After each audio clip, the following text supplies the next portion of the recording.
Artlist.io.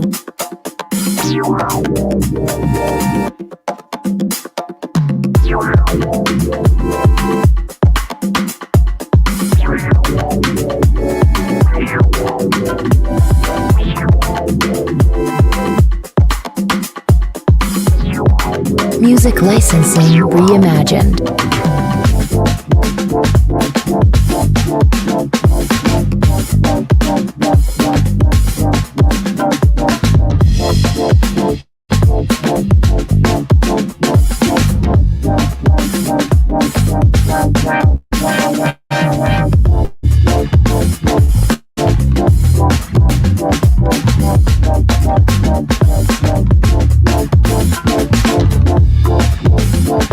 Artlist.io.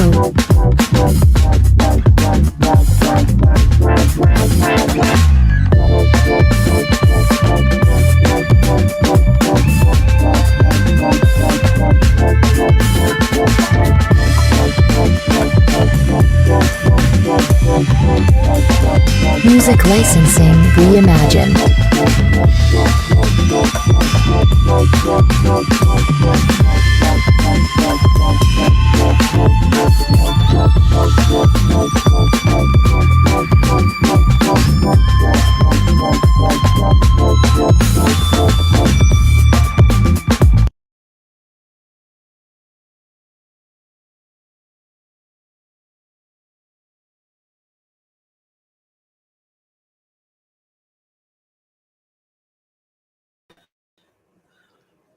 Hey, peace and blessings, family. Welcome back to another edition of Politics in the Black. Okay, so today I am joined by some sisters and a brother. Hopefully another brother be joining soon to talk about some political topics, issues that affect our various communities. And first, I'm going to start with people introducing themselves. And so I'm going to start with you, Sister J. Tell us a little bit about who you are. Okay, so I'm Javon Muhammad. I live in San Francisco currently. I have worked in healthcare and some aspect of healthcare for the last decades, mostly as a midwife and now as a healthcare administrator. I run a very large mental health organization, and I am happy to be here to talk about our community and the differences in our community. Right on. What about you, Sister Michelle? My name is Michelle Gale, and I am a community activist. I am a part of Answer and Peace Action. I also have a nonprofit that is geared towards sports and mentoring kids and adults with disabilities. And we teach them how to read. We also teach them the importance of good sportsmanship. We're getting ready to start off. So if you guys know anybody with disabilities, we're taking applications, and track season starts next week. And you can contact me. I'll give my link to Valanda. Please, and I can share that too. So please, any links you want to give me, put it into the comments, and I can share those as well. What about you, Sister Kelly? You are? You said, what was the question? I'm sorry. Just who you are. Intro. Oh, loud. But no, I'm just a person just trying to be an entrepreneur and just trying to stand for something, don't fall for anything, and just make sure that I just deliver and be the best woman that I can be. Right on. Brother Keon, could you send a link to Brother Darius? I just sent it, but I see if you have an email for him. I do, but I'm not on my computer. I'm on my phone. Don't worry about it. So I want you to do the intro, then I can send him an invite. All right. Peace, families. Peace. My name is Keon Johnson, Brother Keon in my village, in my community. I'm a father, self-described community village hand. I plug in as needed, where needed. Professionally, I work in education and community. Currently, I work with fathers and the child welfare system. Pretty much that's it. Oh, also I have a newly formed nonprofit, YMO, Yours, Mine, Ours, where I work with Black families, youth, men, to try to figure out how we can best resolve our own issues, understanding we are our own resource. So, All right. All right. Thank you for that, Brother Keon. thank So, you. family, I'm going to show this image real quick because when I think of Black people in politics, I think of all of this. So there's Shirley Chisholm, and revolutionary people, Black Republicans, Black political thought, young Black activists, all of that and more. I probably on people I don't even have, but I think about just all of these variations of us. So when you think about all of us like that, having Joe Biden as president, has that changed or elevated anything in the Black communities in the United States? Absolutely not. Absolutely not. Could you expound on that? Yeah. To date, 400 plus years later, outside of our own strides and accomplishments, nothing politically has elevated. Do I want to say that? In terms, nothing politically has elevated us as a whole. We've made strides, yes. We broke some ceilings, yes. But in general and as a whole, I don't think that too much politically.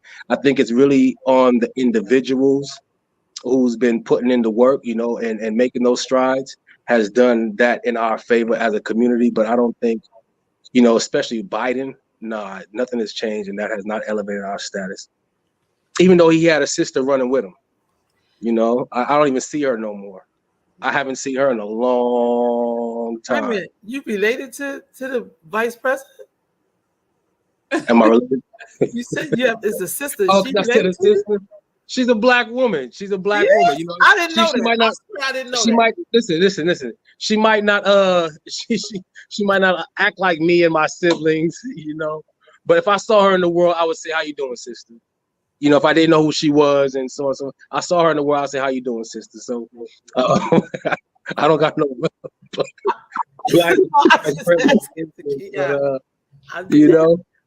That's that nuance. But go ahead, Jay. She ran as a Black candidate, right? So when you say, is Biden doing what he should be doing?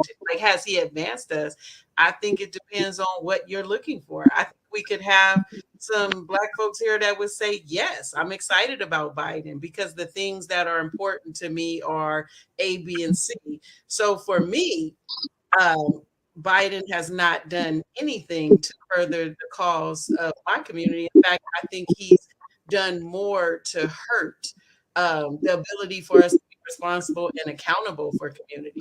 I think I'm not politically, not that there's one side that's doing too much better morally than the other, but politically, I definitely don't lean liberal. And I believe that, and I'm not a Democrat, and I believe that sadly for me, the Democratic platform has become one of throwing money at problems and band-aiding them instead of digging down and getting to the source of a problem. I watched Biden in his last two presentations, and the entire presentation, no lie, was like, this illness is happening in the country, so we're going to give $5 billion to this. And this is happening, so we're going to give $7 billion to this. But there was no solution. There was no peeling back of the onion to say the cause of this illness in the States is this. And, maybe it might be some sacrifice, but this is how we create better community. This is how we create safer community. I watched him last week give a speech about jobs and really boast about wanting to make sure jobs stayed in America. And this is something new because in my experience, the Democratic Party has not wanted to appear as nationalist. And when you think of America first, which is what you do when you say made in America and jobs in America, because smart people want to survive first before they can save anyone else, then we've been known in recent times to label that as nationalism. Trump did that. I'm not a Trump supporter per se, but he did do that. And when he did that, he was labeled a nationalist. But when the time has got to this point, Biden could say that and it would be looked at as a good thing, as if it's been something that they've been doing in the last 2 decades, and they haven't. We used to have union members in our families. We used to have people who manufactured things. These people have given the jobs away to other countries and brought in robots to do the jobs of people. And now they want to seem like, America first. I think the platform has been ridiculous. And I think we're in such a spot now where we many of us don't even know what we want. And those of us who do, if it doesn't seem like the opinion of the mainstream, then they're ostracized or looked at as, whatever. We label people so a turf, a smurf, whatever the new label is for the people who don't believe what the mainstream believes. Wow. We was joined by Brother Darius. How you doing, Brother Darius? I'm doing well. Thanks for having me on. No, thank you for joining us. Hello, everybody. How y'all doing? The first question that we were posing was, how do we feel about Joe Biden's job? Since the last time Black folks was talking politics, it was like, we got to get rid of Trump. And we're so afraid. And so, he's been in. How is he doing for the various communities that we represent? Because one of the things we're clear on is that Black people are variations. So, one group of Black folks are probably very excited that he's in there because they still got a job. Exactly. Then some Black people's like, I hate this fool because he's just messing up the program. So how do you think he's doing? Well, if our primary objective for voting was to get Trump out, he's doing a great job because he won. But other than that, I mean, I don't think anybody that voted for him that I know expected any more than he's done, or her for that matter. I think Black folks had a real hard decision to make to get rid of somebody who we knew was toxic for the country in favor of somebody who we knew wasn't going to do anything.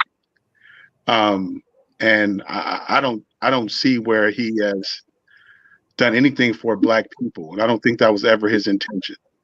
I think that when they were asked the hard questions, even during the debates, they didn't say anything or offer anything that we could say was tangible or something that we could benefit from.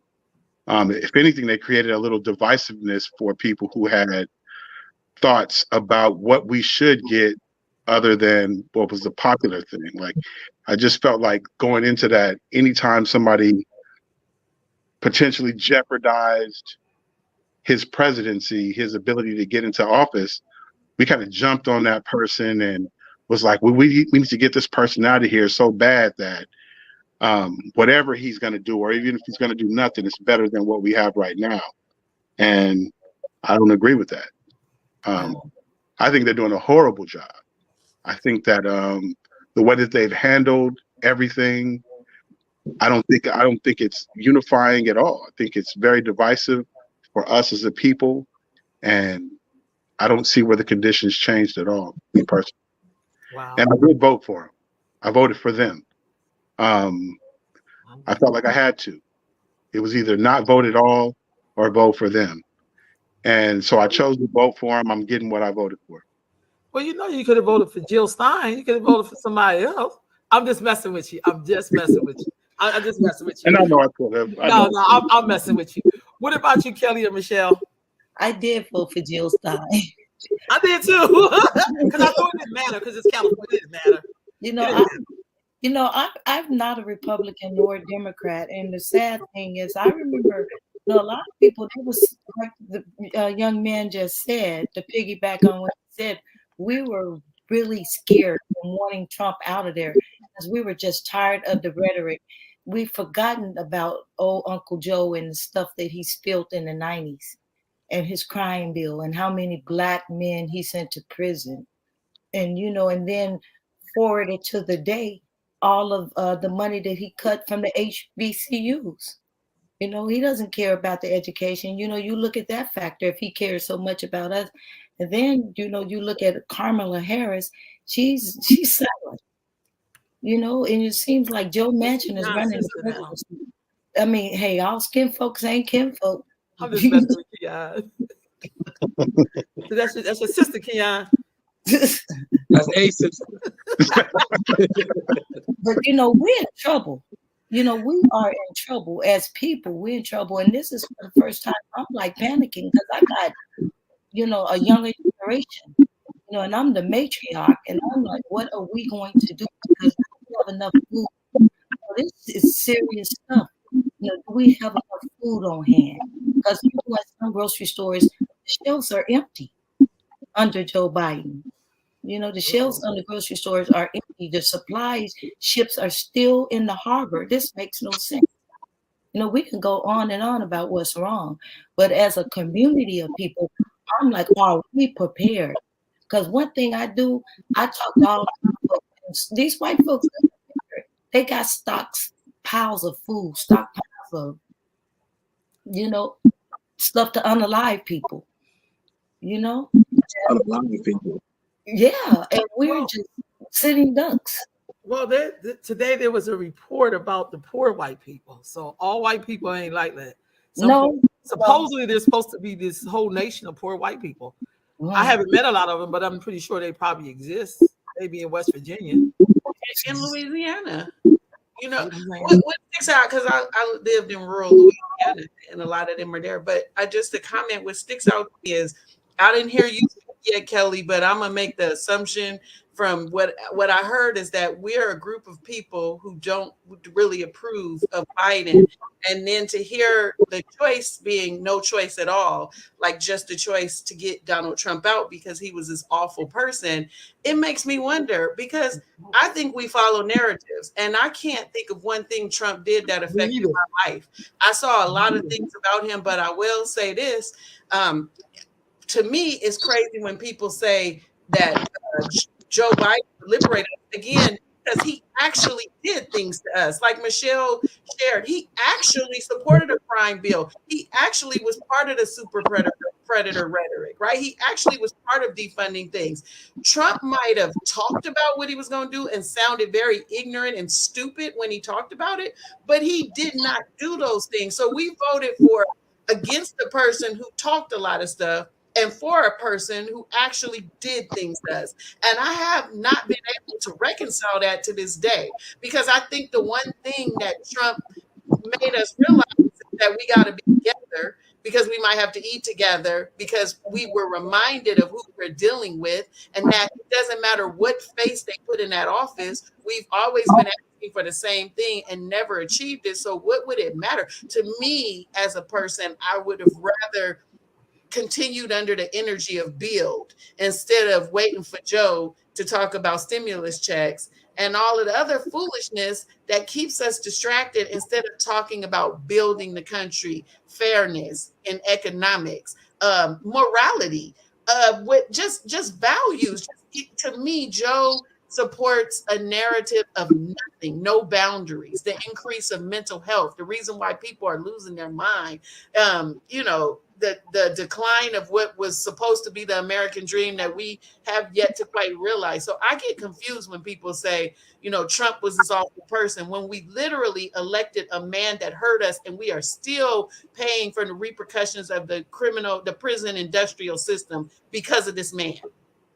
Yeah, I voted for Kanye. Okay.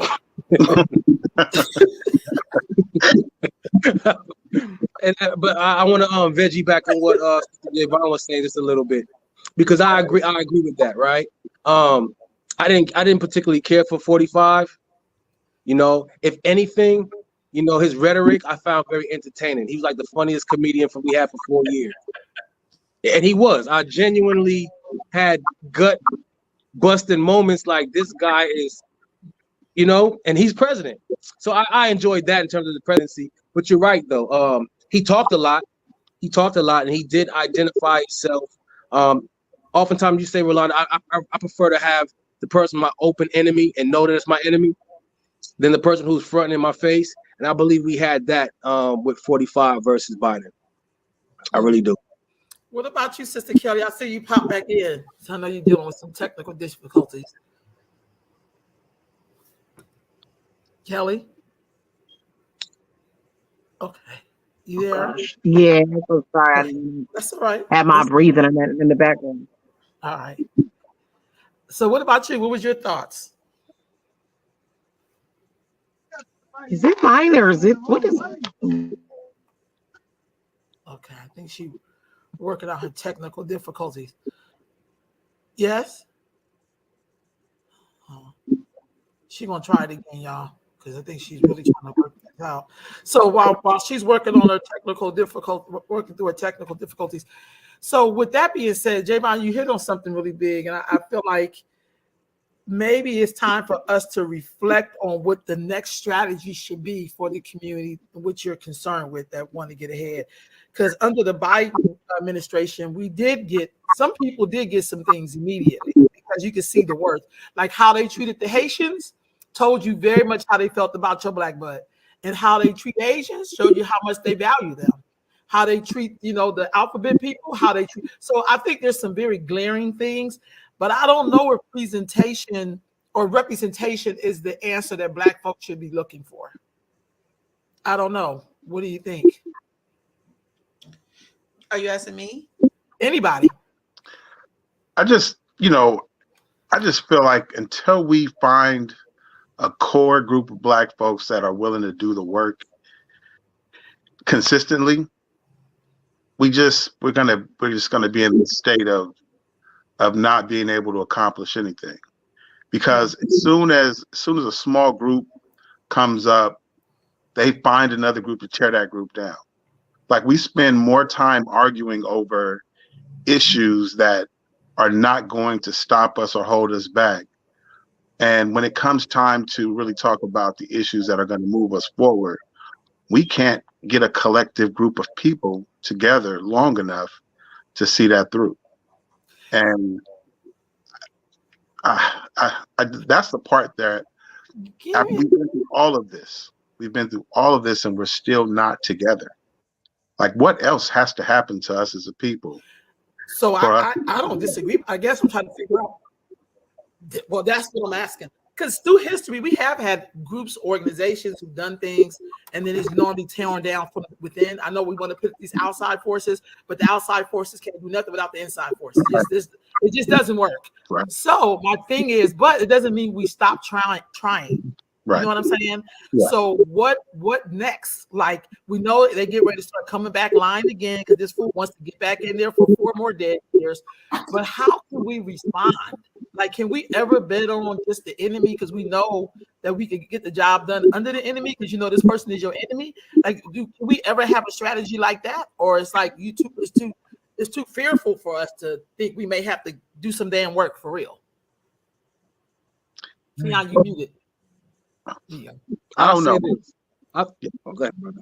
No, go ahead, bro. Go ahead, bro. When 45 came into office, it was weird, because you have this dude who's been in economics and on television and entertainment for so long. But what I did think was having, from hearing him in the primaries and the debates and all that stuff, I figured, okay, here we go. We got this clown in office. He's gonna cause us to come together, right? Just by his mere presence occupying the Oval Office, the White House, I thought that in itself would cause Black people, the majority of Black people, or enough of us, to come together and figure out what our agenda is, what our focus is, what do we really want. And it didn't happen. I will say this: I'm afraid of whatever is going to take for us to whatever it is going to take for us to advance and push and move. It's going to be something catastrophic. I thought 45 was catastrophic enough that his mere presence and just the person that he was going to cause us to figure out what we need to do. But I think anything after this is gonna shake the earth. It's gonna shake the foundations. Go ahead. I think the masses of Black people need to break out of all parties. Like, I think for people to have to present a platform to us, we have to not be loyal to any one platform. So right now, the way it works and the way it has worked is the Democratic Party has known. I've been in so many meetings recently. I talked to you, Ro, after one of them when I had to tell a whole group of Black people that I will not canvass, for this governor, the recall. I'm not going to canvass. Like, I'm not. I don't even feel comfortable selling a First of all, I'm not that platform, and I don't feel comfortable bringing young voters into that platform because our mothers and fathers and our grandparents pledged blindly to the Democratic Party, and we do that. And now they have meetings and they talk about our vote without talking about what they need to do for us. It's just a given. And until we say and mean, not just say, but until we mean and we show them what we can do, that we will vote for the person who has our best interest and who addresses us and sees us, then the same thing will happen. There's conversations that Biden and them are having right now about they don't even talk about the possibility of the Black vote leaving them. It's a voting group that they have, but they have to convince these other groups because they know they will vote either way. There's not as much loyalty. So for me, if voting is going to be the thing that we stick to, which is only part of the solution for our problem, right? Voting. Then we have to pull back and we have to say, we don't have no loyalty to none. In the same way you didn't have loyalty to us, let us show you what we can do, because we will go any direction if we talk about voting. But then we have to follow with voting as if we don't care and push our economic agenda among us. Just among, like, we gonna have to eat whether or not it's Trump in office or Biden. Neither one of them are feeding us. We struggled under both. So at the end of the day, we got to pull back and still create without them, and still govern ourselves and our communities without them, because we cannot continue to expect some people to care for us who never have. And they damn sure won't if we don't come up with, or if they're not afraid to lose our vote. They never will. Wow. I'm in agreement. That was Me too. I'm I was talking to someone before I got on. They were talking about the school closures up in Oakland. And, very passionate discussion about what that looks like for our kids and stuff like that. And it just made me think to myself, like, if we were in the spirit of the Black Panthers and they start talking about closing schools down in Oakland, I think the Black Panthers would be licking their chops, because it's like, okay, put those kids out there and we'll find some way. We'll find a way to educate them. And I think it's that ownership that the sister was talking about. We have to take ownership of these things. Like, this is a perfect moment. If you're closing schools down in a city like Oakland, and we're worried about that educational system for those kids, push those kids and we should educate our kids again. Like, we don't need someone to come in and educate our kids. We have enough skilled people to impart knowledge and wisdom on our kids at all levels, and we can take control of them, and we can take control of that part of our community, so that we are preparing people the way the sister's talking about, because that's where it is we don't have a vehicle for preparation.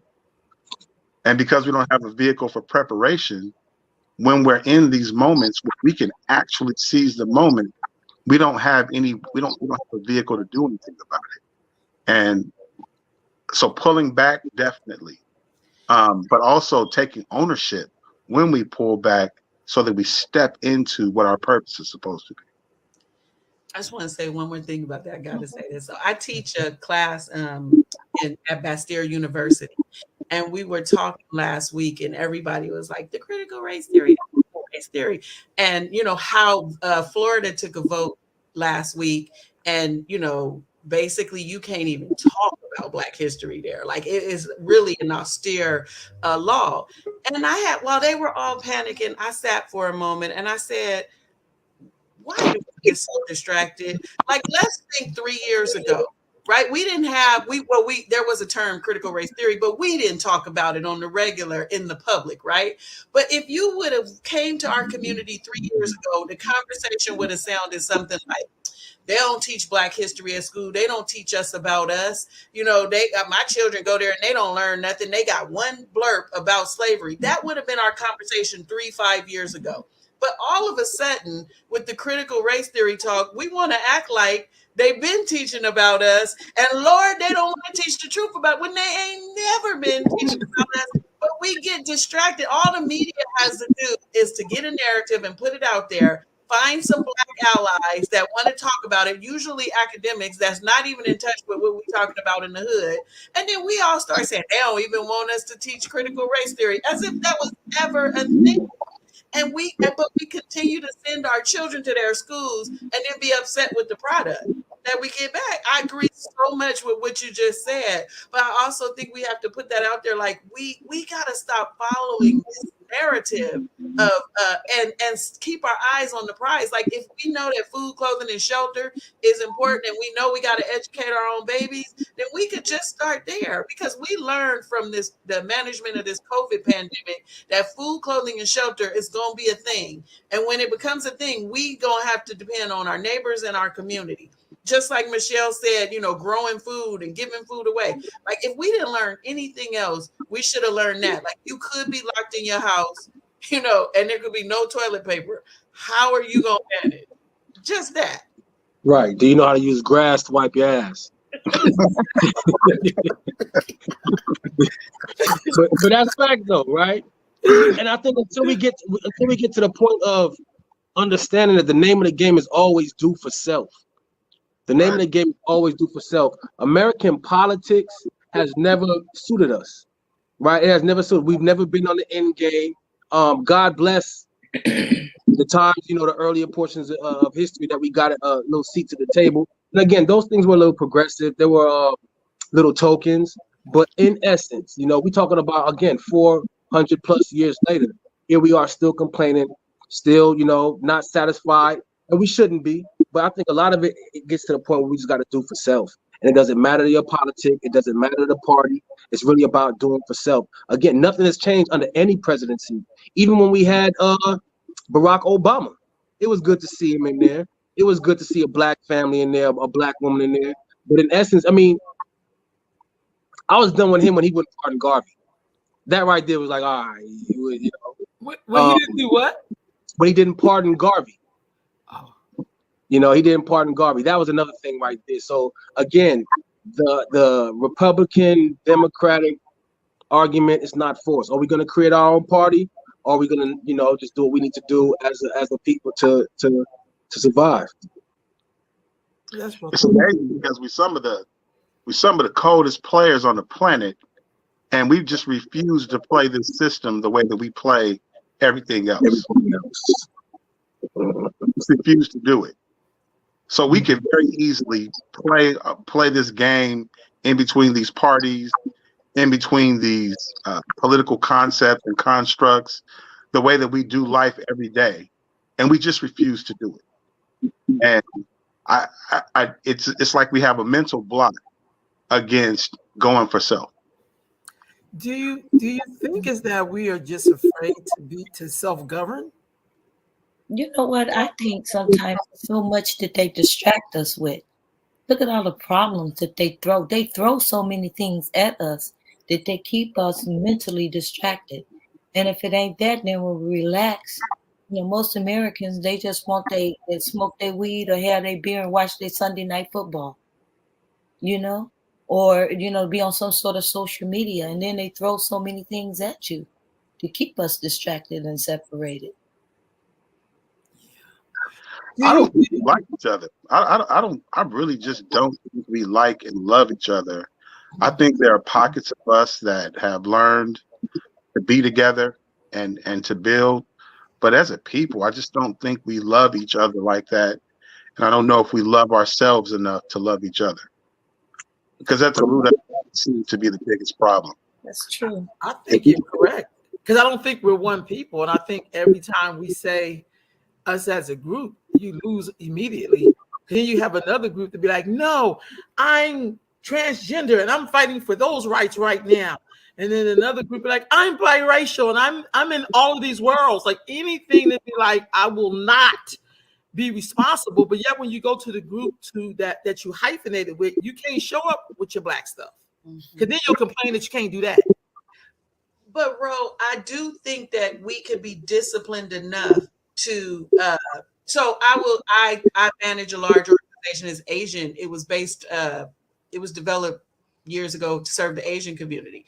They can be a whole bunch of different things, but when they call a plumber, they call an Asian plumber. You know what I mean? It's part of the culture. When they go buy groceries, they go to an Asian grocery store. I'm generalizing, but you know what I mean? And they have differences. For some reason, we can't get over the dislike enough to say we still need each other for survival.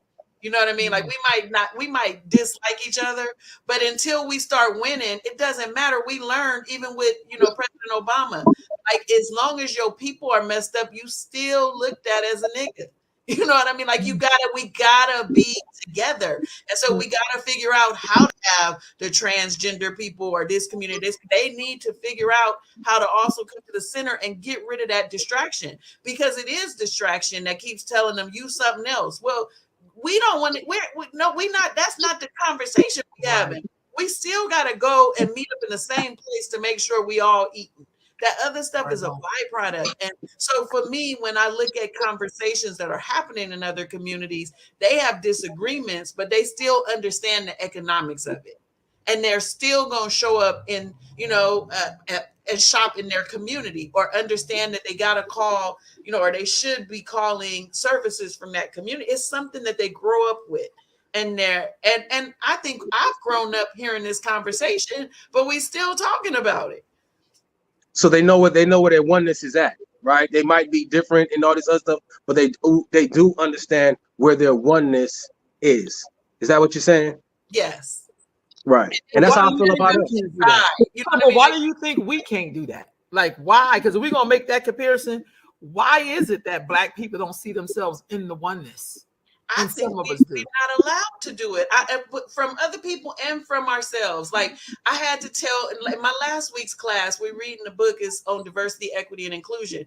And the whole damn book is like, of course it's teaching the truth, right? But then there's this kind of pity that comes with it, and so the other people in the class, come up with solutions that keep us from being accountable or keep us from being great or from having expectations. And so then we sitting in the energy like, woe is me, because this happened. Yes, it did happen. We have to sit with it. We have to honor it, but we have to get up and change it too. And to get up and change it for many of us is difficult, because you can't even get through a conversation. If we would have a conversation about,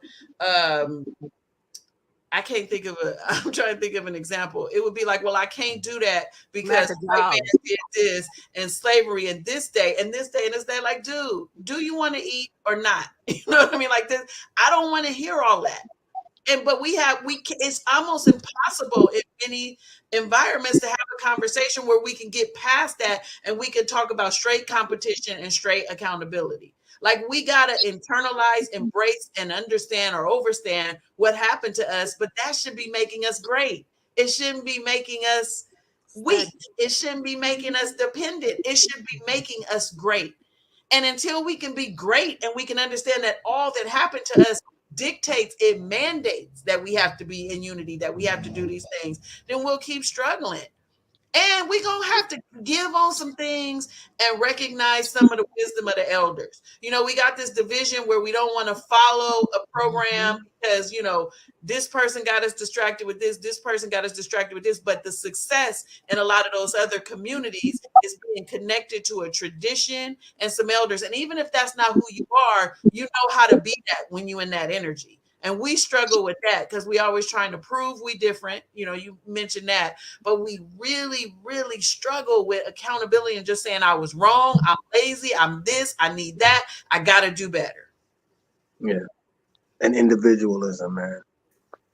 Thank you, Javon. And even that, and that speaks to us, the I, the me's, and the my's, right? I always say, no matter what our differences, no matter how we bump heads in the house, You know, we go outside, it's still us, right? We're still oneness. What's going on right now is that individualism, right? Which is other identity politics. Well, I this, well, I that, well, I this. Garvey said, you know, the fall of us is going to be that individualism, and I'm starting to see that right now because that's where those intersectionalities show up. Well, I don't need this. Well, my family is this. Well, we, you know, it's only us. You know, it don't matter how you slice it until we really come to understand that all we ever had was we was always in this together. You know, and what happens, the little freer we get, right? That collective freedom, we start taking our individual freedoms, right? And those individual freedoms and those individual advancements is really what's cutting us off from each other. Because when we didn't have shit, we was in it together. And you could have been a gay slave, but I bet you we was like this. You could have been a grease, you know what I mean? We was always, but now that those little chains has come off, quote unquote, you know, everybody want to run their own route, and we still supposed to be looking at the North Star. Exactly. I grew up in Mississippi, and even though it was supposed to be segregated at the time I grew up, it was still not segregated. And at that particular time, I was fortunate enough to see Black success. You know, a businessman in our community that you can go to and get an honest, you know, honest labor for your car. Somebody who wouldn't cheat you, someone who cut your hair, insurance man who came to save your clothes. We thrived. And I can remember living next door to the doctor, you know, the Black doctor that we had, having a Black theater, and we thrived. And we really did. And our dollars circulated in that little small town. It circulated in our community at least about 80 times before it left. And that was destroyed when segregation came along. So that's something to think about. And all the communities that came before, where we would have been with generational wealth if they hadn't been burnt down. I think all of this is a plot and a plan, and we just be victims and fall into it. When are we going to stop being victims?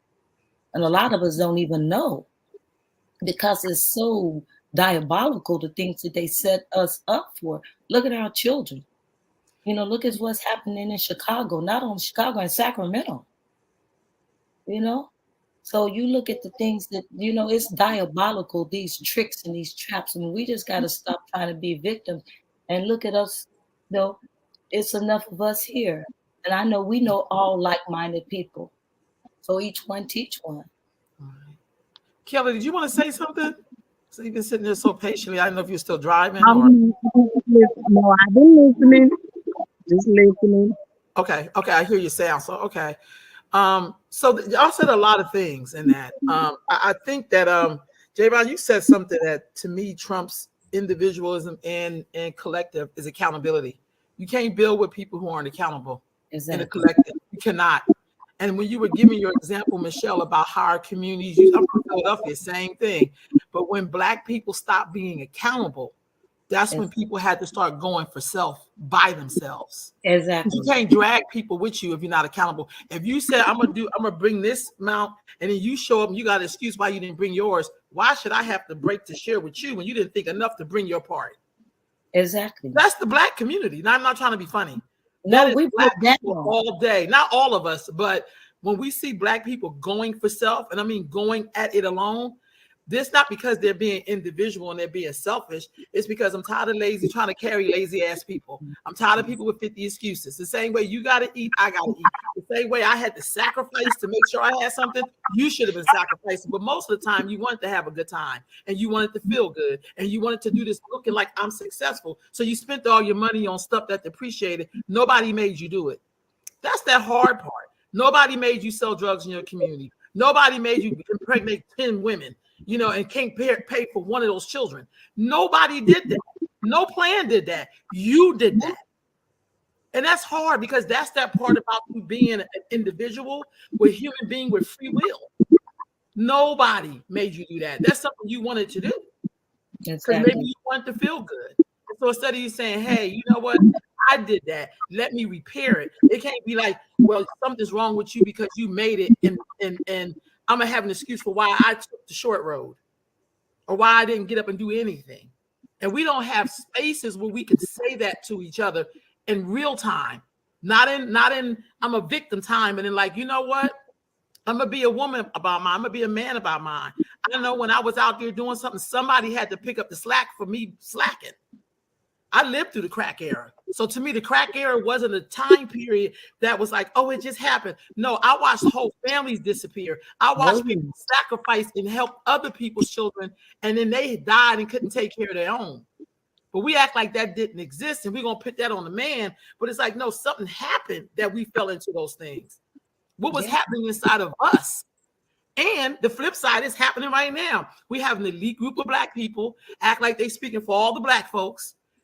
You know what I mean? And you ask them right now, I'm great, you're influential. Show me one clinic you open.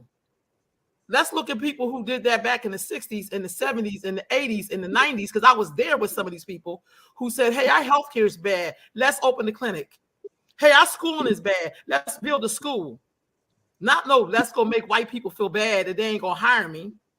Where's your building tool? You got more tools than we've ever had. At some point, the buck stops with us. Yeah. With that. So when you look at that Biden, I don't care who is Biden. I don't care if I really prefer Donald Trump. I couldn't vote for. I couldn't bring it to myself to vote for the man. So I voted for Jill Stein.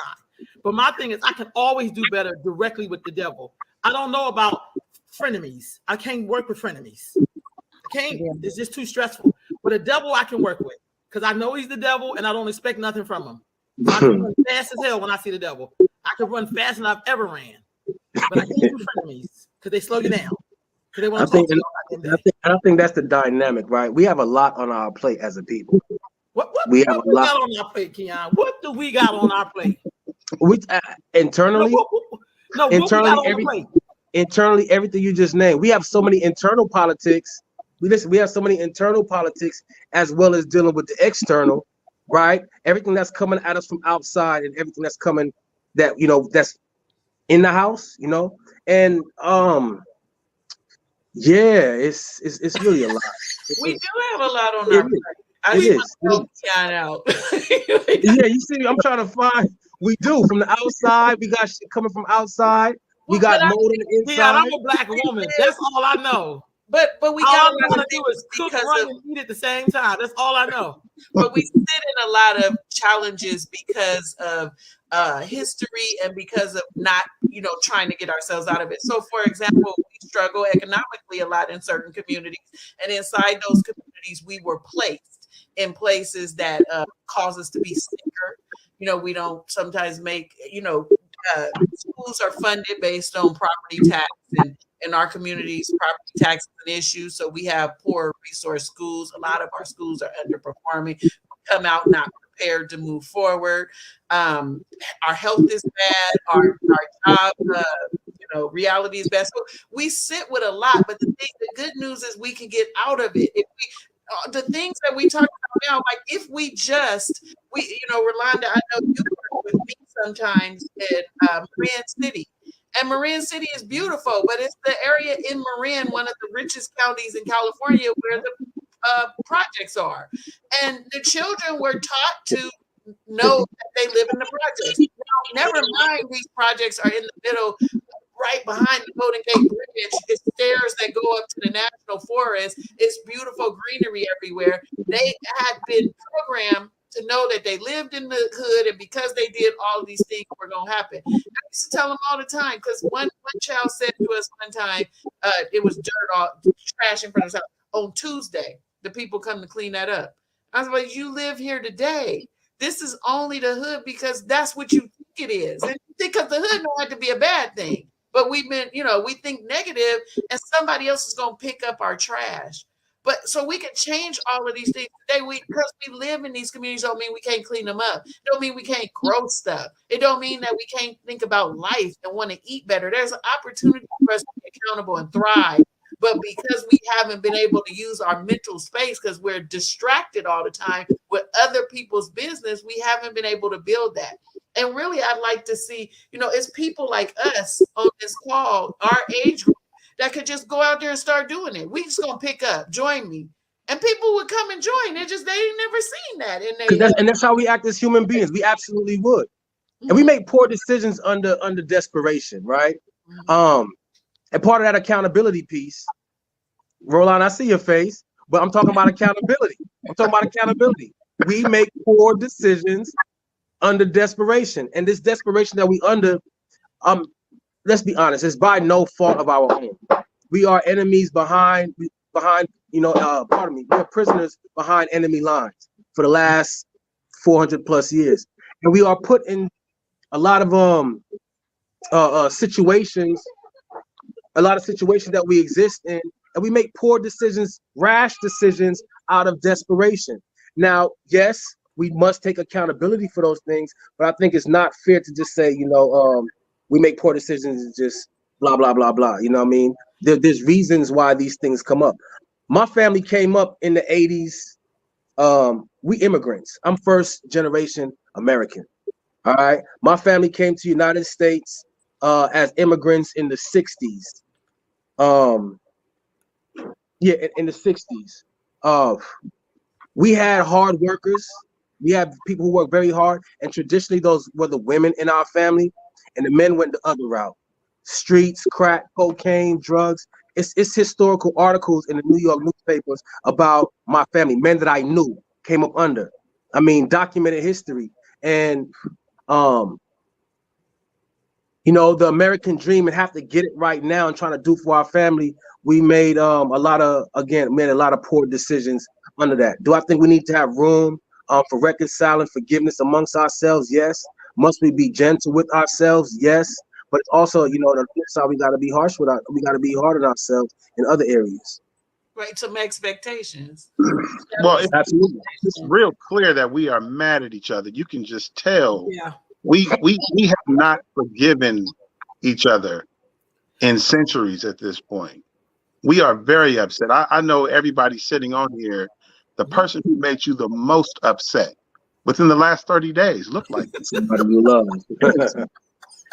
Guaranteed. Somebody you expected more from, right? Somebody you love. Yeah, I mean, we have to get past that part. I know for myself personally, the person who pissed me off the most recent times looks like me. The person I was most disappointed in, person I was most frustrated with, person I was most hurt by, all of that. They look like me. And we have to get past that part. We don't have forgiveness for each other right now. And we haven't had it for a couple of centuries now. So I think that's a starting place. That's definitely a starting place for me. I agree. I think, and I agree with everybody. Say, I love these conversations, but I think before we can get past something, we got to first admit it. And Black folks, we don't like to admit stuff. We like to brush over that hard part, and that's why we keep doing these do-overs. So when we talk about like, hell, my ancestors were enslaved in Fairfax County, Virginia. My family didn't come to America; they were enslaved in America. I can tell you the plantation they walked off in Fairfax County, Virginia. My great grandmother was born in 1817. You understand what I'm saying? So everybody has a story, but I think that the hardest thing about being a part of a group that has no accountability, you can never get anything done. In Africa, when they had those Rwandan genocide, when they had that whole thing with Rwandans were killing other Rwandans because they were from different tribes, they have to sit down with each other and really have tribunals with each other. We have never done that, but yet we talk in this oneness, like if we're all like we did that already. I've really heard a drug dealer apologize for what he did to his community. I heard him put it on other people, but I've never met one drug dealer in my whole life say he was sorry that he pushed drugs on his own community. I've never met him. Sincerely, I haven't. I'm telling you what I have. I can't speak for what you've done, what you know. I'm telling you, I haven't. But I have seen the effects of his need to want to have nice things and what it did to whole communities.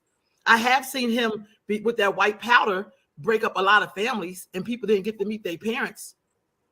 And children didn't get to see their parents or be raised by their parents or get to see their grandchildren. But I have seen that person get out of prison and living his life like he's golden. No apology in hand. Because the government made him sell crack to his own people. So it's kind of like, and so I don't believe in the line that it was us and them. All I see is another Black face doing something to another Black face. And then I'm supposed to be forgiving you for something you haven't even said you were sorry for. We haven't had that in the Black community. We haven't. You can't tell me we've had. We have Yeah, never man. had a tribunal where we sat down with the person who sold crack to your mama. Well, I think that's part of the I've never seen organization it. that we lack. I've never seen it. No, but actually, I believe we need that. We Yeah, absolutely I do haven't need seen it those yet things. because I think that's a We, part of the healing. Then you could talk about forgiveness, but if you don't talk about what happened, how can we ever heal? Well, white folks trying to do that with us, and we just got on to it. Restorative justice, restorative justice. Yeah, I'm not even with them. I almost don't expect much from them, honestly. You know, it's like I'm thinking about the crazy person. the teacher that tried to pull you into. I was not going to do it. I was not going to do it with it. You know, I wasn't. I left it to Javon, but Javon jumped in and saved me because she's. You know, I was like, you ain't got shit to say to me. Restorative justice. I was like, this is my boss. This is Javon. You can talk to her. But I just don't have energy. But I think with Black folks, I think the hurt comes is when that we know we don't have a place where even if we were trying to get it right with each other, or we won't even take the time to do that. Because we feel like it's our right to hurt you and you should be okay with it. That's what's painful to me. It's painful when you can't, you know, you can't sit down with your person and say what happened between y'all, and then that person take accountability. Sometimes the accountability is saying, I'm so sorry, but we won't even say that. It's like, you be like family. It's okay that I shot you in the foot. It's okay that I destroyed the whole neighborhood that been Black all of the time and everybody got on crack and sold their houses. That's okay. You know, I was a victim myself. Like, that's not an apology. Mm-hmm. That's not an apology. That's not. That's the old weed game. I know. We hate each other. And I know a lot of us may feel that way because we weren't taught that. My father was disciplined because he was military. But my mother was like, girl, you know they mean better. I'm like, no, I need to tell them. My dad used to always tell us, you know, you have to give people the fair right to tell them why you're mad. People don't know why you hurt them. But, excuse me, when we don't live by morals and values, we don't know. So, Javon would make it, excuse me, y'all. Javon had made some good points about, oh, excuse me, y'all. It was quiet all the time. Now I'm choking up. Get some water in there. Right? Coffee, junkie.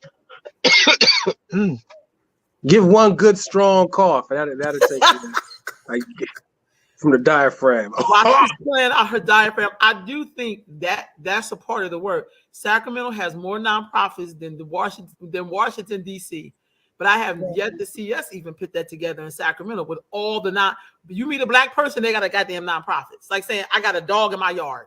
I'm a new one. We all got dogs. Yeah. We got one but more. I haven't seen that. Yeah, I'm saying I know, but hey, all of us on here got one. Damn near. So, but I'm saying we have yet to create that, because if we're talking about Black people being able to move forward, there has to be some real work done between us, not other people, not white people constituting what that looks like with the rules that they came up with because they done created this madness. Not that. I'm talking about something with us. And I don't know if because we don't have neighborhoods anymore, we don't have Big Mama and Granddaddy, like they don't exist, because they used to make you sit down and be like, look, you ain't talk to your sister in 3 months. What the hell going on? You know what I mean? Like, they make you sit down. Maybe that's part of it. Maybe it's really finally broken. I don't believe that. I'm just saying. I'm just throwing that out there. Like, how do we get to that since we are all that we have? Hey, Rogue, you know the only place that I know of that I saw where they actually atoned for all the atrocities. I looked at this documentary on Rwanda. Yes, and I talked about that. And all of those people, I mean, it just helped them as a country and as a nation by making sure that those people were held accountable for all of those atrocities. And now they're a thriving nation. So we know that it works when it's done effectively, when it's done correctly. Yeah. When it's done correctly. I would say that when he was out there in Rwanda, they talked about these are people who butchered and murdered people's family members. Let me say this. Genocide. And with that being said, across from the person that murdered their family. That's deep. And are they not one? Right? The worst thing you can do. I mean, there's so many different things. There's so many different things, different ways to offend one another. One of the worst things you can do is take life, right? Of loved ones and so on and so forth. The fact that they were able to come back together as one. Now they were split in their politics and their actions that caused them to do such atrocities. Split. Huh? I said they still a little split. I mean, they're not perfect. They still Right. struggling, but it's enough where their country is doing well. You know what I'm saying? They still have their differences. Okay, and that's all right to have our differences, Yeah, but they still have they them. know, but they know that, you know, they're in a better place after that tribunal, right?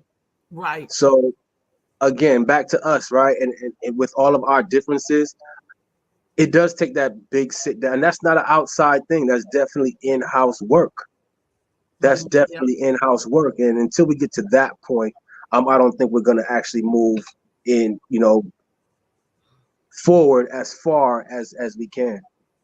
Yeah, I was just trying to answer when Brother Darius talked about, you know, it seemed like we're mad at each other. The answer is yes. I wasn't denying that at all. My answer is yes. Some of us are still mad, especially when people get out of jail and they walking around breathing and eating and acting like, oh, well, I'll just pay my time to the state, but you didn't pay the time to the people that you offended.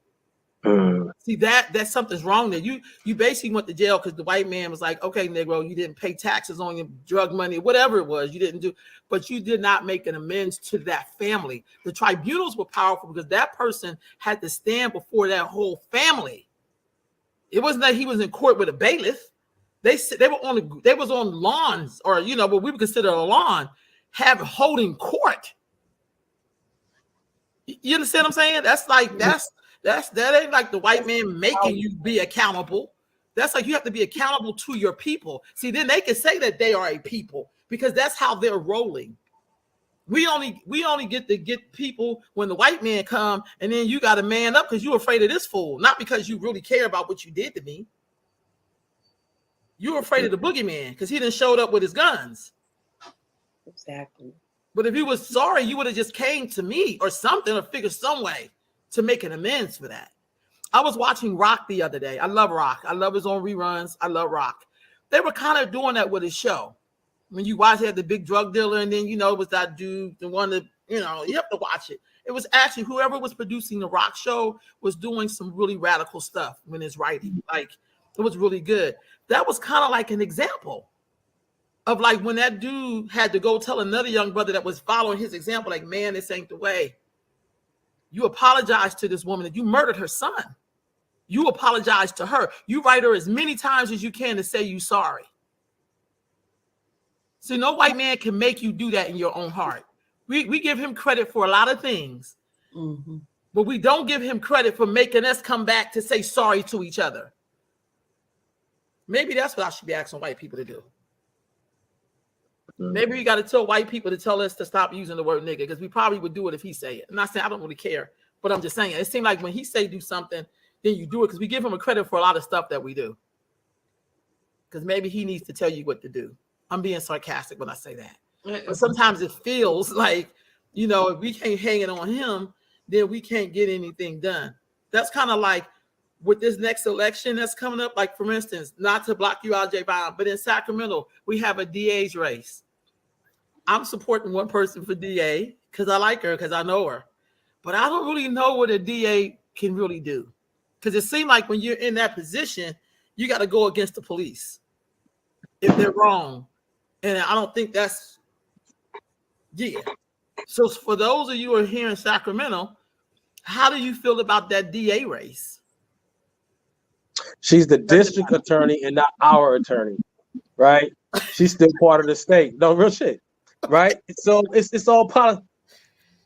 Ain't nobody. She's a black woman, but she's a black woman, and it's an Asian man. So you have two so-called minorities. Okay, so I'll give her the benefit of the doubt, and she needs to show and prove what she get in there, right? She has my vote. She's a black woman, off top. But again, you know, so Keon, you mute. There you go. Go ahead. No, that was not me. It's trying to find my thought. As it pertains to this, you know, the black. What's her name? What's the sister who's running name? Oh God, this is bad. Hold on, I know. Okay, it don't matter. Never mind. So, you know, a black DA, would she be considered the first black woman DA? Yes. Okay, so boom. All right, so boom. We're gonna shatter her glass. We're gonna put her in there. Now, whether she show her ass and work out for us, but again, Alana. She's been Alana's her name. That was gonna kill me. Sorry. okay. Yeah, I wasn't trying to put you on the spot with Yeah, I calling her forgot name. her name. It just jumped on my brain. I was just asking what her name was, right? But then she's a DA. She's the top cop. You know what I mean? What does that mean? Does that mean she's Kamala too? Is that what that means? You know what I mean? So, because I'm anti-police as it is. So I'll be real shit. So me voting for her or anybody else, me voting for her or anybody else is anti what I stand for. But for the sake of the people, put a black woman in there, right? Everything right now, put the black woman. If you don't go right, you're gonna be more mad at black people if she don't do a job. If she don't do a job, no, it'd be like, okay, I did my part. Vote black woman. You know, I put her in. My thing is, it comes back to us and what we gonna do as a people, right? She could do her job as a DA, but what does internal policing look like, or internal government look like? How do we govern ourselves that, the majority of people that pass through her office don't look like us? Are we capable as a people of coming together and governing ourselves and, putting together mandates and rules, policies to the point where we govern ourselves that by the time, somebody does come across her office, the numbers of us passing her, having to do with her is minimal to none? Can we do that? But what do you do in the meantime while you figuring out whether or not you can govern yourself? What happens? You see, our DA is facing a recall because, he is. Many people believe we have a real problem. I'm sure you all know about it, but the Tenderloin community, the mayor just declared an emergency down there to kind of do something to address the open drug abuse, the homelessness. Like it looks like places that I've been to that they call third world countries that I don't want to do. But right here in downtown San Francisco. So because the the defunding of the police, that movement got to be so intense and very lopsided here. People didn't want anything to do with the police, right? Which we know we haven't had the best relationship with police, but it was like we don't want anything to do. Well, in the Tenderloin, where the homeless people have been more compacted, like as we build and renew, they have less land to be on. There is really a tent city on the street. It's feces everywhere, it's urine everywhere, and it's open drug use. They've decided that they don't want to prosecute drug use because it's a symptom, right? I've never in my life, and I came through the crack generation, I've never in my life seen so much open drug use. I see at least 50 heroin users a day and 50 people smoking meth out on the street. And if the police walk by them, they will not do anything because the city has decided they don't want to prosecute drug use. Now, I don't use drugs and I don't sell drugs, but walking down the street, I can tell who's selling the drugs and who's using the drugs. In this case, it's a Honduran gang that has every corner on lock in the Tenderloin, openly selling drugs. I got a problem with that because neither of it is okay. Black people can police the community to protect other Black people, because in San Francisco, if you're Black, you're 7 times more likely to be home, or among the homeless population, Black, 7 times more, right? So these gang members are selling drugs to our community, and they're living in a tent on the street, can't get out of it, openly being able to use. Nobody wants, in my opinion, can you please take my cousin to jail so she'll have a chance to get well and not overdose? We had 700 people overdose on the streets last year. And you got a DA who's not out there trying to work in partnership with the police and the mayor to make sure that we can clean this up. How do you let a Honduran gang openly sell drugs to Black people? And then there's Black people working in the streets, cleaning up poop and doing all that, but you can't go over and be like, no, man, that's you can't sell drugs, sir. Like, so I'm conflicted, right? Because I want policing to be done right. And I would love community policing. But what do you do in the meantime? Yeah. This is what the other side looks like. This is like when you say, I don't want nothing. And now we got a huge problem. Now we've declared an emergency, and now they're trying to go clean it up. And all the liberals are like, we don't want anything done. I have every meeting I go to, I have to bring that up. Like, I think that there are a lot of voices who are not native to this area who talk politics with us, and the politics they talk are not good to Black people because we're the ones that are out here living in the tents, and we don't do shit like that. Like somebody got to mandate something for us. I just got finished telling somebody they got all this harm reduction stuff. We don't do well with a little bit of heroin. That's just not who we are. If we put a beat to it, like we can't do a little bit of nothing. We got to go cold turkey, and somebody have to mandate us. But they don't want to mandate anything out here. They don't want anything to do with the criminal justice system. And on the streets, our people are dying. And the DA is, one of the ones who's like, I'm not doing this. I'm not doing that. I'm with the people. Somehow that's being with the people. I'm conflicted behind that. It's a weird space. It's a weird as hell space. I know what you mean. Because much as I said I'm anti-police, I am, but as it stands, right, as policing, as I know it, as we know what it is, I'm definitely for police reform. And what do we do in the meantime? That's a cold question. That's a very cold question because it looks like the thing about it though is that's not policing. The answer to that is not in the policing. It's in the social services that should come along with those things. We walk by people every day that we know need help, and that the answer and the help that they need is not in the criminal justice system. It's more in how are we providing service to those people. We have to open back up facilities that treat people for mental illness and for substance abuse and things like that. We have to train people to be therapists and be counselors, and we have to open those rehabilitation centers and get those people off the street. Locking them up is only going to make them worse. It's only going to make the situation worse. But we're unwilling to help people, like just as a government, as people who go to work every day, we're unwilling to help those people.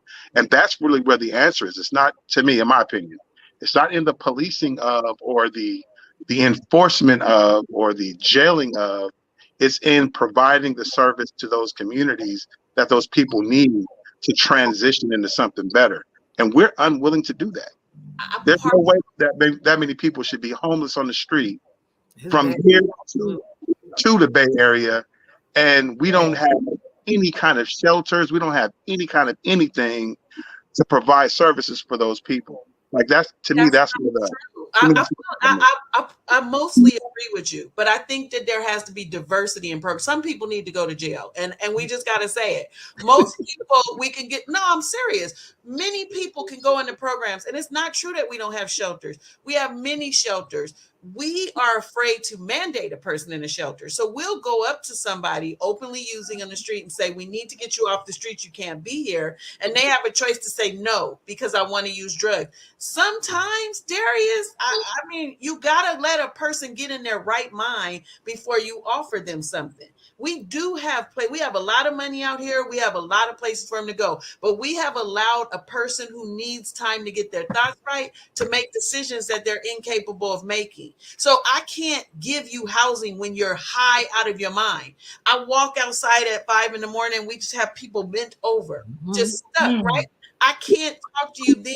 And if I can't get you in line to talk to you, then we're not going to make any progress. So if you say, okay, this person can't make a decision for themselves, I got a program for them, but they're going to have to go, because you can't defecate on the streets. You can't put a tent here, because there's also a public health issue for the rest of us. Like, right, our children should be able to play in the park. It shouldn't be full of tents and defecation. That's what our city has become. I don't know about your city, but there has to be balance, right? Dude, if you can't do this, so I'm a man. I got choices for you. I got a house for you, but you either gonna go in that program, or I'm gonna come back out and I'm gonna see you openly using drugs again. I'm gonna take you to jail and give you some time to think about it. I just think it has to be dynamic.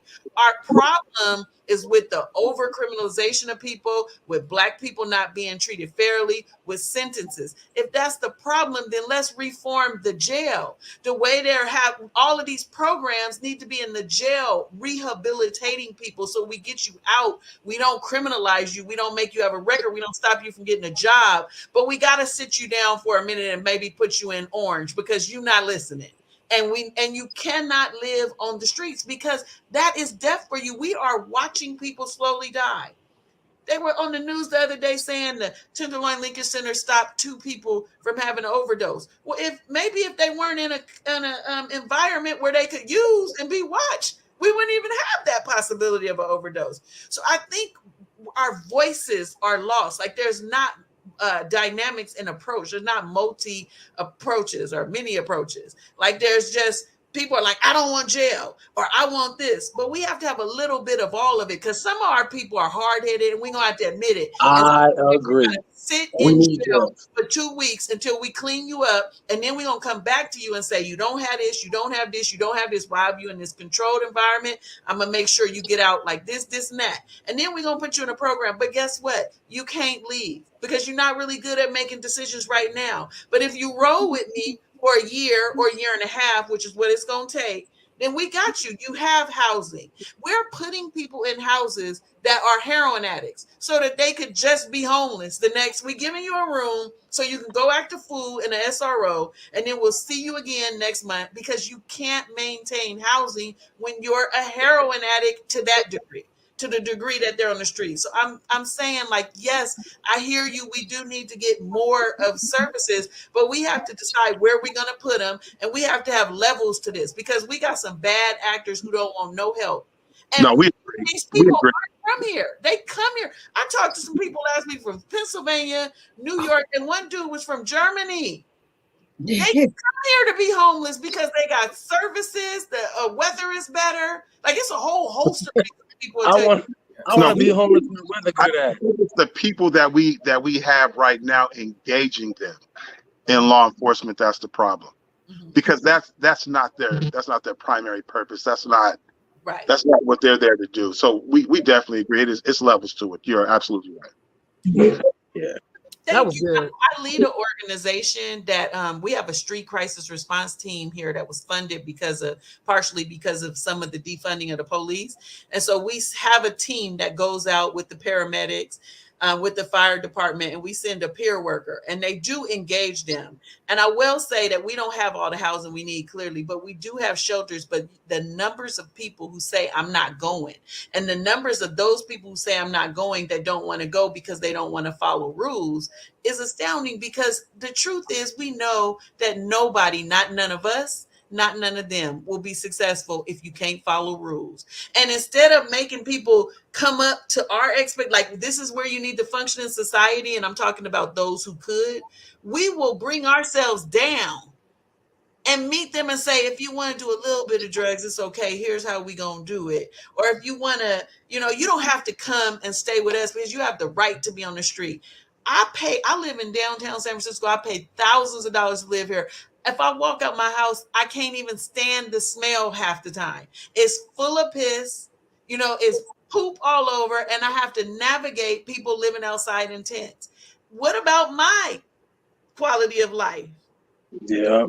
There's a balance. Why does my grandbaby have to walk by people openly using drugs? So I think I don't know. We kind of went off of the DA, but I think that the DA matters because we need you to be on our side. But the accountability piece goes in every part of this conversation because it's back to accountability with that. We have let a bunch of people from the Midwest who moved to San Francisco change our values. I grew up here. This wasn't a place that was like this. And now we have people telling us how to talk to other Black people who we love and care for, and we want them to be safe. And we have people telling us that the best way for them to do that is to let them use drugs in a safe environment. Have that ever been our culture? Never. Come on. Come on, like that ever? That's what we have other people telling us. The only thing that works is harm reduction. That's my mom. It take my mama. You have to have a whole nother show with my mom, Rolanda, to talk that out. Yeah. Yeah. Man. That's that other side. Jamin, I think that's the other side of when we even talk about the defunding of the police. I think we need to, the same thing, we're so quick to get rid of Donald Trump to get Biden. Mm-hmm. You know what I mean? So and my thing is, I'm not gonna lie to you, I'm not anti-police and I'm not pro-police, but I know I need police because if something happened to me, I'm gonna call the police. I'm not calling no brothers, I'm calling the popo. I'll take my chances with the popo. I'm just saying. So we know that we have to have a way of balancing this thing. There has to be balance. And training and selection. We got to pick people from like right now, we don't want to hire police officers that been through challenges in life, but we know those are the best peer workers, right? It shouldn't be, it's just like in foster care. They sometimes don't want to hire Black men if you have a record, you've been to jail for drugs, right? But we know that the children are products of that, and they need the people who've been through that to be caretakers of them. So we do the same thing with the police. We know some people that would be great police officers, but can't qualify because of their record, but it's the record that would make them superstars. We have to rethink the systems. That's what I'm saying. Jail don't have to go away. We need jail, but we need jails to be places of reform and rehabilitation, right? Wow. So this system that we have out here, where we have all these CBOs and nonprofits helping people, they need to be inside the jail, and it needs to be less sheriffs and more people saying, you're gonna learn, you're gonna read, it don't mean jail have to go away, but the way we do things, like the systems that we create, have to change. It seemed like we would have focus on that. Who qualifies to be a police? We all know somebody who would be an awesome police, but can't qualify because they've been in jail. Or I know many people. I was so frustrated with the foster care system. I'm like, you got all these Black children in foster care, and you won't let a man be a foster parent because he had a crime 10 years ago, 12 years ago. This is the best person to raise this young Black boy. Like, what is up with that? So we allowed him to create and maintain systems that keep us sick. Like, I think we should say, we know some people got to go to jail, and we know if we can't reach you. So if you don't want to go in the program, I'm gonna see you every day and watch you slowly die, because it's one day you're gonna come across some fentanyl and you will not wake up. 700 people had that experience last year, while people debated whether those people were homeless or houseless, because that matters. How you feel about your homelessness matters. These people are not us, and we don't do things like that. And we need to be busting through these systems in the meantime to create life, right? To give life. And so for me, when you talk about a DA, those are the conversations that have to happen. It's like, we don't want you to be so liberal that we're dying because we get lost in process. We want you to recognize our culture, and we want to talk about how you're going to prosecute things. What things are you going to bring before us to be prosecuted? Can you help us do some criminal reform where we can include more Black men and more Black women in areas where they haven't been able to be included because of silly policy, because other people are changing and getting policy, and we just go with what they create. We don't look at it and say, this shit is ridiculous. This ain't going to serve nobody. It's going to keep more Black children in foster care. It's going to keep more Black people in jail. We're not having it no more. Like Darius said about the school, like we'll teach our own. But to me, that's the questions that go to the Black DA, because we got a DA out here who can't seem to work, because it's supposed to be, they set it up like the DA is supposed to be anti this, anti that. But if you working for the people, you figure out how to work together. So you say, listen, Mr. Police, this is how I'm going to work with you as a DA, because we got to make a safe community. We got to quit the politics of it, because we get lost. Other people's communities are more intact, so they don't get lost, but we get lost and all that. And I got to stop talking, because I'll get mad. I'll be getting passionate about stuff. No, it's good to hear. I'm not. It's good to hear. Real talk. Dearest, what do you think about the DA race? Michelle, what do you think about the DA? I got all these people over here. I haven't really been keeping up with the news. But I'll see you guys later, okay? Okay, Darius. Hold on. Go ahead, Michelle. Really keeping up with the DA race. I haven't been keeping, but I did see the sister, and I will, be checking her out. And if you're voting for her, I think that's pretty confident. I probably will too, and support her. But I can't stand the current DA. Schubert. Oh, I can't stand that woman. But that's about all I know about it. But I will look more into it. You guys have to excuse me. I've been up since 1, so I'm dragging. No worries.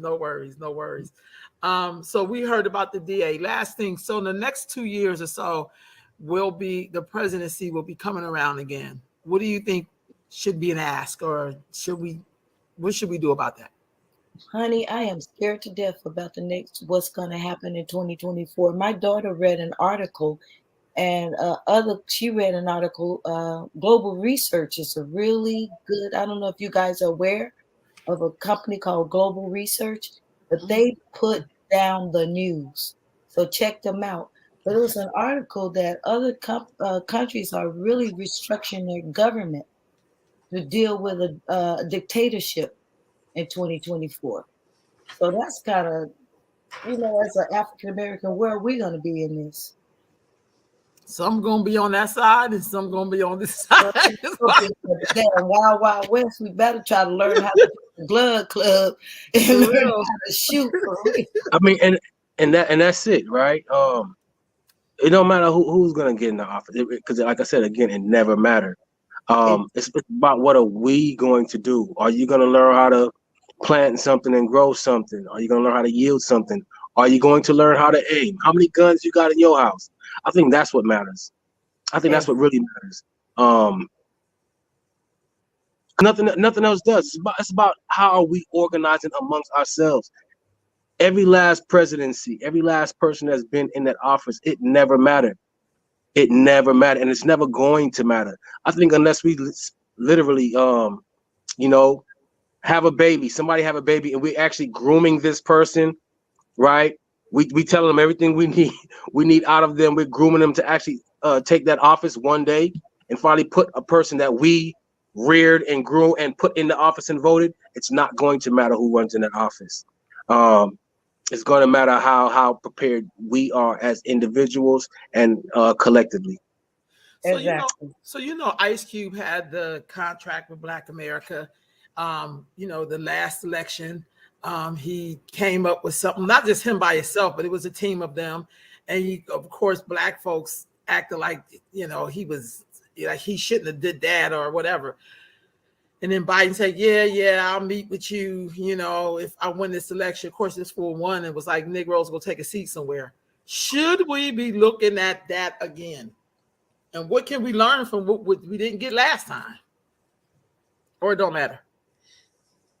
I'm not going to look at it again. I can't talk about what I'll do until I see what comes forward. Next time, I know that my focus is on creating for my family and my community. I bought a farm. I am growing things, and I just was showing you. I just got the chicken egg containers that I'm gonna be using to get the label on them. But I'm really gonna focus on that. I think in the last 2 years, we've seen with our own eyes a government overreach that is concerning. I think now that the government has been able to do what they want to do and mandate certain things, that we'll see more things like that happen in other areas, leaving very little choice for people to say no to things. Because once you head down that road, it's been a large experiment that's been happening with us, and some of it has been social science. How do the people respond? When you tell them this, when you do this, when they don't have that. And so for me right now, one of the most important things is that I make myself as sustainable as possible, right? Like I can't fully be sustainable. Even if you own a house, right? You still got to pay property taxes. It's never fully yours, but to the degree that I can feed myself and I can learn how to make things and be sufficient for myself and my family, I will be planning that. And then healing through that. I talked to you about some retreats and just being able to sit in circle with community and talk about the psychological warfare that has happened to us for the last 2 years, because that has been heavy. And most of the time when I talk to people, that's what they talk about. Like, this is going on and this is going on. And there's such a contrast, with you. I've been out of the country twice in the last 12 months. And what's happening here is not happening there. So whether it was when we were in Haiti, whether it was when we were in Ghana, we don't have a ticker at the bottom of the TV telling us how many people got COVID to date and how many people this and that, and it's not happening. And so I just had a lot of thoughts around that, and I told myself that I have to really be planning and putting my money where my mouth is and manifesting some of the things that have been important, because I'm really not going to focus on, I think it's hilarious. I think Trump might run again. I think they're trying to do everything they can to stop him, but he gonna do it. Right. But I think that and Biden and the things we talked about make it possible for someone like him to win, because the middle of the country is not happy with the East Coast and the West Coast, and they're voting based off of not feeling included.